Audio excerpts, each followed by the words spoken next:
When I started married life in 1970, my wife and I had one credit card between us. We paid our bills with checks or occasionally with cash. And now, no matter what we want or need, we reach for plastic. I have 4 different credit card accounts. My wife can use mine, but she prefers to use her own debit card. But she does have a piece of plastic from a host of companies, many having converted their own credit cards to MasterCards, Visas, or Barclays cards.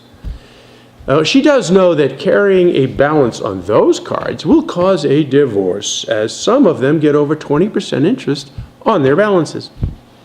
No balances, dear. So far, so good. We pay off all our revolving debt each month. It is true that revolving debt is useful, as it does provide a level of flexibility, but you have to be very careful. If you decide to buy a new $2,000 TV and you pay the minimum some 3 years later, you will have an obsolete TV that you paid $3,000 or more for. Today, the median U.S. credit card debt is $2,300, but the average is $5,700. When you look at those who do not pay off their cards each month and carry the balance, that number jumps to $16,048.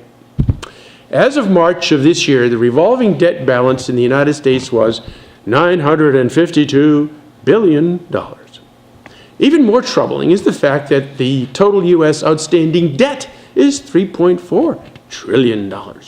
Wow. Seems over the last decade, the average credit card debt has risen 52%. Great. Way back in the dark ages, there were penny jars, cash stashes in the walls, bartering for goods and services, and a few other ways to pay for things. Now we have to have credit cards, and with that comes the need for a good credit score, or we can't borrow. Now, I have not spent a great deal of time worrying about my credit score, as over the last 46 years of wedded bliss, we have never had any trouble going into debt.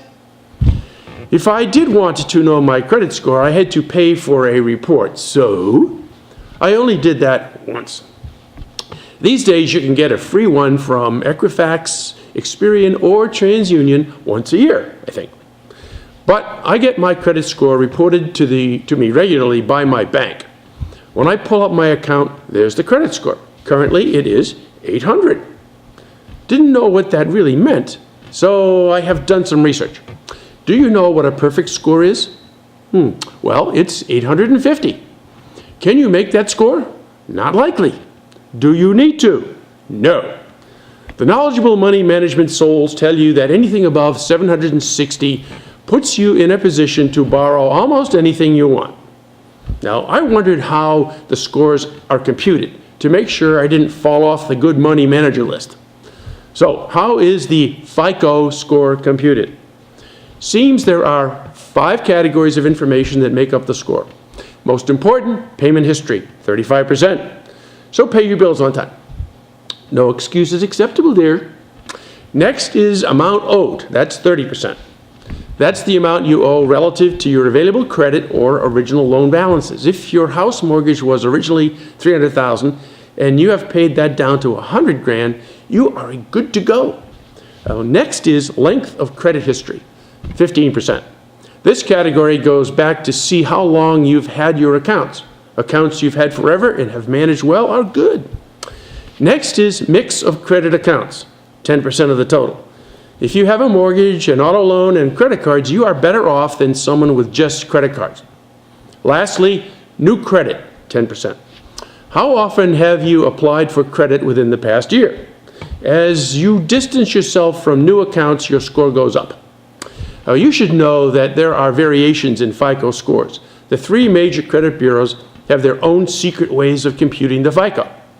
Some lenders check only one of these companies, while others, like banks lending mortgage money, may check all 3.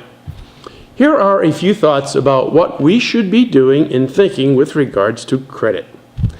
Key point is to be aware of what your FICO score actually is. Check your credit reports, all 3 bureaus worth.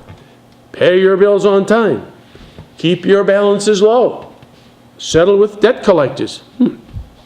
Important these days as the rules have changed.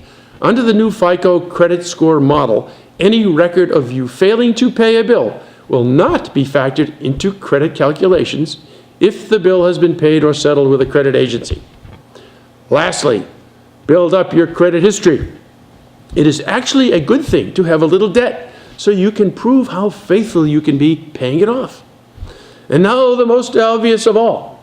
None of this matters a great deal if you have stashed away a sizable nest egg so you only have to borrow from yourself.